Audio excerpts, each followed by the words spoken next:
everyone. So Ivy and I were due to do our Gundog Club Grade 3 hunting retriever test back in, I think, September time last year, which is 2020. Obviously that couldn't go ahead, so then we rebooked it for February this year, 21.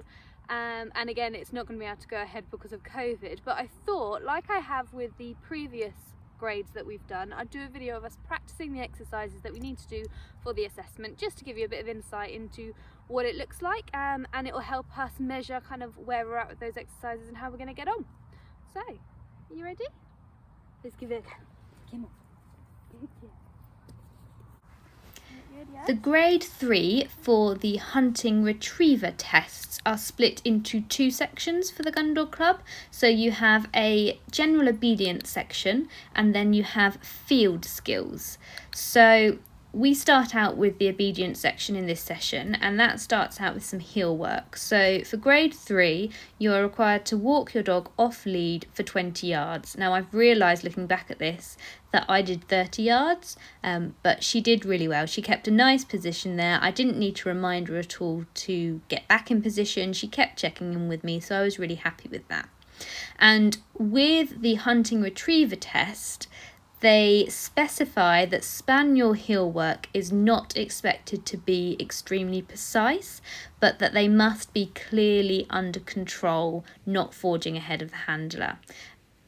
And so I think Ivy would have got a good mark for that heel work. I'm quite pleased with that. So then we move on to the sit-stay element of the test.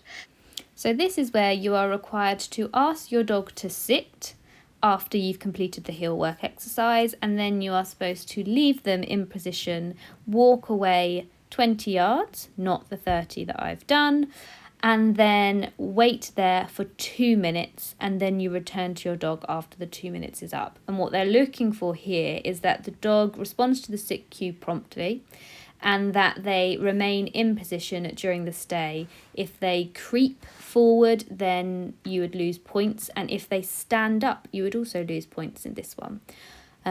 So I've sped this up because it is boring to watch us standing still, but Ivy did really well with it, so I was really pleased with that.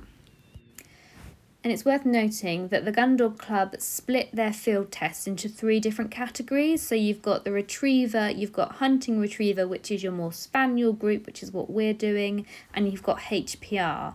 And the assessments start out very similar for grade 1 and 2, but when you get to grade 3 and above, they start to distinguish themselves quite significantly to suit the job role that dog would be doing.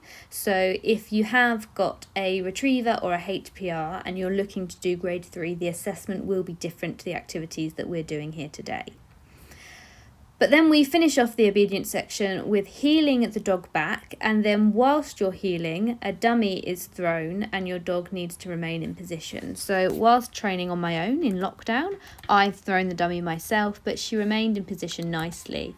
So I was really pleased with that. So then as we finish the whole obedience section, I'm then able to reward her, which I do with a nice big throw of some food so she can do a bit of a sniff and search.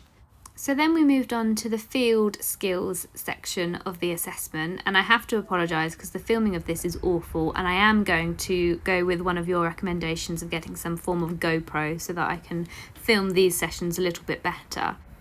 So this section of the assessment is split into 4. So you have the controlled hunting section, which should cover about 50 yards of distance. You have a recall thrown in. You have stop whistle whilst the dog is hunting, and you do that twice.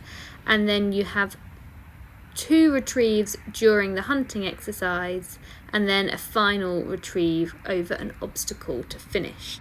So I've cast Ivy off to hunt, and she's given me a nice little pattern.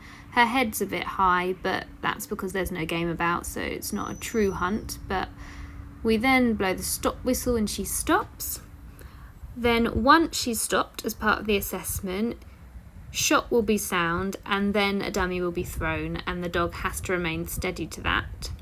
And then you walk up to the dog and send them from your side for that retrieve. So I've lined her out there and sent her. She hunts a little bit and then picks it and brings it back beautifully. So I was really happy with that. And it's worth noting that the assessment does require a delivery to hand at grade 3, so where in some of the lower levels it's not been essential, it now is. So then I cast her off to hunt again, and don't worry, I have sped this bit up so she's not that fast, although she is a bit rangy in this session. She's still under control, so I'm happy with that. And then the next element of the test that we moved on to was the recall. So while she's hunting, you have to recall them back, and she came back beautifully there. So again, a nice successful element. And then we cast off to hunt again. So the hunting section of the assessment is worth the most points. It's worth 50 points for the hunting retrievers, and what they are marking within that is the quartering pattern and coverage of ground, responsiveness to the whistle, speed and style, and then steadiness to fall. Then the retrieves make up a maximum of 30 points for the assessment, so it's 10 points per retrieve. So you get a possible 80 points for the field skills section, and then a possible 20 points from the obedience section. So it's much more heavily weighted now to the field skills section. Now, I couldn't find an appropriate obstacle to set up the final retrieve for Ivy, but for the assessment it's a minor obstacle, so they say a small stream or ditch or maybe a small fence, and that swimming is not required. So that would be the final aspect that you'd need to do as part of the grade 3 assessment. And then that's it really. So I'm hoping there that Ivy has got what it takes to at least pass, which would mean she'd have to get 70%. Maybe potentially a merit, probably not a distinction at grade 3, but we'll just see how we get on when we finally get to take the assessment. If you're interested in finding out more about the Gundog Club and the tests that are available, I will include a link to their website in the description of this video.